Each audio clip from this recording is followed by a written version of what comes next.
मला ना एक अंगरखा फ्रॉक शिवायचा होता, त्याच्यासाठी हे कापड मी डबल फोल्ड करून घेतलेलं आहे. उंची 9 अधिक 1 10 टाकलेली आहे.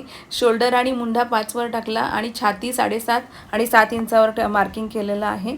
आणि गळ्याची रुंदी 2 इंच आणि गळ्याची खोली 3.5 इंच टाकलेली आहे आणि संपूर्ण मार्किंग करून घेतलेलं आहे. हा पाठील भाग आहे. पाठील गळा आपला 2 इंचावर आहे. हे पहा, इथे आता मी पेपरवर कटिंग करून घेते, कारण आपल्याला अंगरखा हवा आहे ना. आता हे पेपरवर संपूर्ण कटिंग करून घ्यायचं आहे. हा आकार द्यायचा आहे आपल्याला अंगरख्याचा.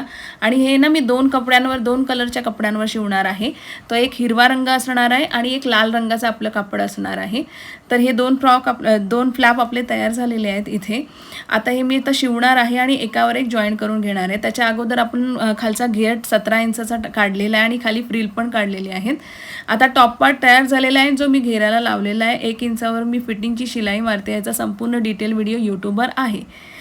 चला तर भेटूया पुन्हा.